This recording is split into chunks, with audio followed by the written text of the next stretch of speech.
PR, the rest, they celebrate the fact that, oh, black people, they spend their money. But there's another group in New York. They spend their money on Wall Street. They own Madison Avenue. And until we learn how to use our money and to spend our money with people who will hire us. Do you know how many of us spend our money with companies that will not even hire us? I spend much of my time in this county with PepsiCo, fighting them on the board of PepsiCo, fighting because we drink up all the sodas people of color. We are high percentage of consumers of sugar. And we are left at the lowest levels of corporations. And we are not on the board of directors. We don't make the decisions about the money we spend because we're not intelligent about how we spend our money. We let people take our money. Money represents life. Life is represented by money because you have to give up a portion of your life to earn money. That's what jobs are all about. Your life, your time is represented in the dollar. So if we're going to get out of the situation we're in, we're going to have to rethink. Every time you put a dollar in your hand, am I spending it appropriately? Can I afford to not spend it in my best self-interest? Can I afford to buy from people who don't respect me?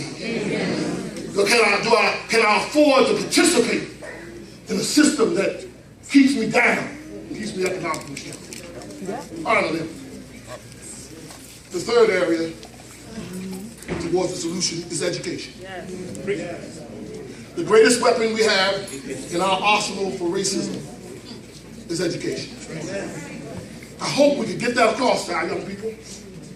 Because over and over again, I see young kids come to me who didn't pay attention when we tried to talk about getting an education. Now they can't get a job. They have no value. They have no skills. Education is critical, and we as parents have got to take education serious. We've got to challenge the system. Now, I didn't say going to school. That's right. That's right. It's different. I didn't say going to school was important. I said education was important. Because so many of our kids going to school ain't getting no education.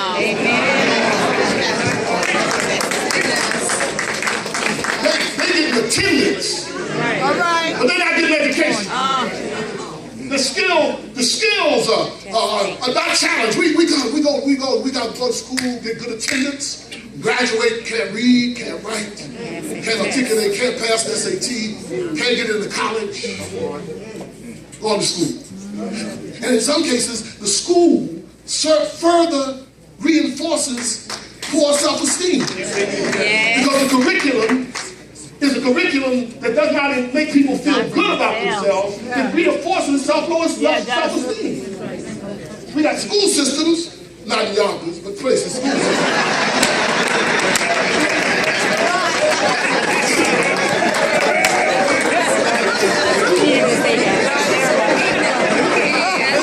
systems. That do not provide a curriculum that encourages positive self-esteem. Curriculums that do not include the positive experiences or contributions of African Americans in the process and development of this country. We have curriculums that do not introduce the inventions, the great African American inventors, those who accomplish. Curriculums that reinforce, curriculums that start out telling African Americans that you are the sons of slaves. When you give that kind of curriculum, you are cutting off our history. You are short-circuiting our legacy. We didn't begin as no slaves. We began as kings.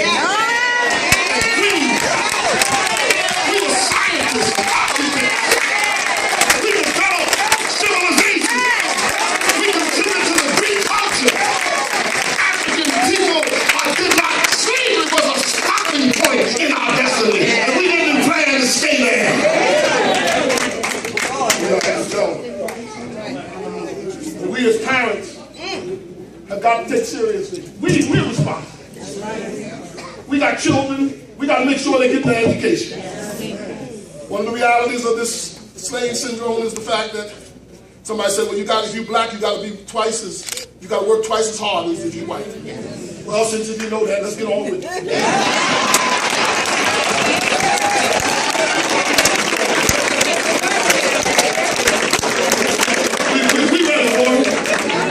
We have the confidence, we can compete, we can overcome.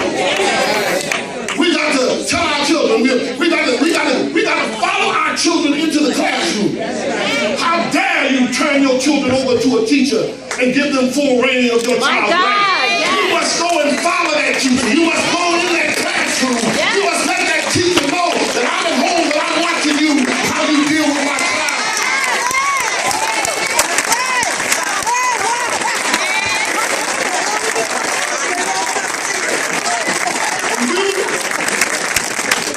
You must see to it that your children spend time when they leave school continuing their education. You can't turn them over to the computer. You can't turn them over to the television. You got to sit down with them and help them to learn and to read and to write and make sure that they're getting encouragement on the journey. We have a responsibility to our children. Education is critical if we're going to overcome what we face. Yes, that's right. Challenge is, there is an ambiguity. We have a lot to celebrate. But God knows we have a lot to overcome. And we can, and we must. Because the survival of this country is dependent upon us getting it right. If America is going to be what it's capable of becoming, we have got to get this right. We got to correct this terrible past. We can't pretend that it's fixed until it's fixed. Cannot pretend that we got to the destination until we get there. We must decide that we're going to be competent. Martin King encouraged us to be competent. No more time for incompetence. No time. Turn out for ignorance. There ain't no place for ignorance in the black community. Ignorance is over. Can't no more ignorance in the church, no more ignorance in the pulpit, no more ignorance in our social organizations. Ignorance is too expensive. It sets us back. It paralyzes us. It immobilizes us. Ignorance must be timed out for ignorance. We must be ready to be competent. Be the best we can be. I remember when Martin King died in '68, I was a student at Virginia Union University, where I currently serve as the chairman of the trustee board. And that day he died, I was a young preacher, and my classmates asked me to speak. And I spoke from one of his speeches that has informed my whole journey. And the speech was like this, went like this, and Ralph Waldo Emerson said in 1871, if you can build a better mousetrap than your neighbor, even if you build your house in the woods, the world will make a bidden path to your door. And this becomes increasingly true. We must not set out to be a great Negro doctor, a great Negro lawyer, a great Negro barber, or a great Negro electrician. For if we do, we've already flunked the matriculation examination into the University of Integration. If it falls your lot to sweep streets, start out in sweep streets. Sweep streets like Michelangelo carved marble. Sweep streets like Shakespeare wrote poetry. Sweep streets like Beethoven composed music. Sweep streets so well that the whole host of heaven and earth will pause and say, here lives the great street sweeper who swept his job well. If you can't be a main road, be a path. If you can't be the sun, be a star. But in my size that you will or you fail, but be the best of whatever you are. Get together, children. Don't you be weary. There's a great camp meeting on the other side. God bless you.